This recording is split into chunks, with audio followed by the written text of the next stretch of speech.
Mirë po, në përmbajtjen e tij, gjykimi i Gjykatës Supreme rezulton që nuk ka të bëjë me dekriminalizimin në kontekstin e aplikimit të një norme të tillë në mënyrë të veçantë, por thjesht argumenton mungesën e dashjes së të akuzuarit në kryen e veprës penale të mosdeklarimit. Sepse nëse shikohet tërësia e arsyetimit, referenca theksova që është e gabuar tek neni 17 i ligjit të vitit 2011, marr shkas këtu duke pas parasysh se ligji i tillë ishte plotësuar dhe ndryshuar në vitin 2014. Dhe pse ligji për deklarimin e pasurisë me rastin e plotësim ndryshimit e kishte inkriminuar, gjithsesi e kishte përcaktuar si vepër penale, ndryshe nga i vitit 2011, është pikërisht sepse në vitin 2013 me 1 janar hyn në fuqi Kodi Penal që mosdeklarimin e përcaktonte si vepër penale. Dhe normalisht që Kuvendi kishte ndryshuar ligjin e vitin 2011 pikërisht për ta adaptuar brenda zbatueshmërisë në raport me veprat penale në kuadër të Kodit Penal.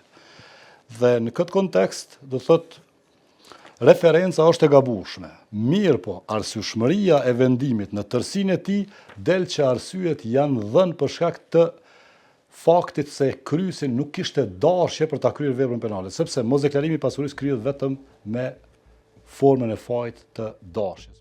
Edhe gjykatësi i apelit Beqir Kalludra ndonë se thot se për këtë aktgjykim është njoftuar vonë, pasi tashmë ka kaluar në departamentin për të mitur. Ai thot se si prokuroria, ashtu edhe gjykatat, bazën duhet ta kenë në ligj dhe kod penal, jo në një vendim të caktuar. Nëse nuk gaboj, deri në vitin 2022 kam punuar në departamentin e përgjithshëm dhe për vitit 2000, në fund vitit 2022 ose fillimi vitit 2023 punoj në departamentin për të mitur. Dhe edhe në konsultim me kolegë me këtë çështje kemi trajtuar si vepër penale. Ose spaku nuk kam një huri që nuk është trajtuar si vepër penale. Mund të ketë ndoshta ndonjë rast përjashtues, po në parim ne e kemi trajtuar ashtu siç është përcaktuar në Kodin e Procedurës Penale si vepër penale. Ekzistimi i një aktgjykimi nuk do të thotë që ndalohet ndjekja ose zhvillimi i procedurës për raste të tjera. Gjykata Supreme ka vendosur një rast caktuar. Dhe asnjë nuk është detyrim për askën tjetër që të veprojë në rastet e me pastajme, qoftë Agencioni për parandalimin e korrupsionit, qoftë prokuroria, qoftë gjykata. Ne kemi bazë Kodin e Procedurës Penale, pavarësia e gjyqtarit në vlerësimin e një çështje nuk mund të cënohet nga askush.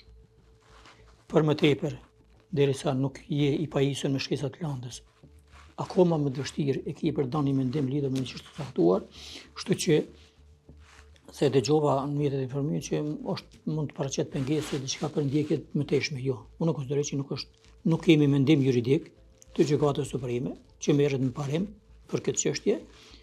Dëgjova se ekziston ai aktgjykim. Sipas ademit, Supremja secilin rast e trajton në mënyrë të veçantë. Gjykata Supreme secilin rast e trajton në mënyrë të veçantë. Pse? Sepse Gjykata Supreme në radhë të parë duhet keni parasysh që kushtëzohet nga pretendimet në kërkesën për mbrojtje e ligjshmërisë dhe nuk shqyrton aspekte sipas detyrës zyrtare asnjë rast.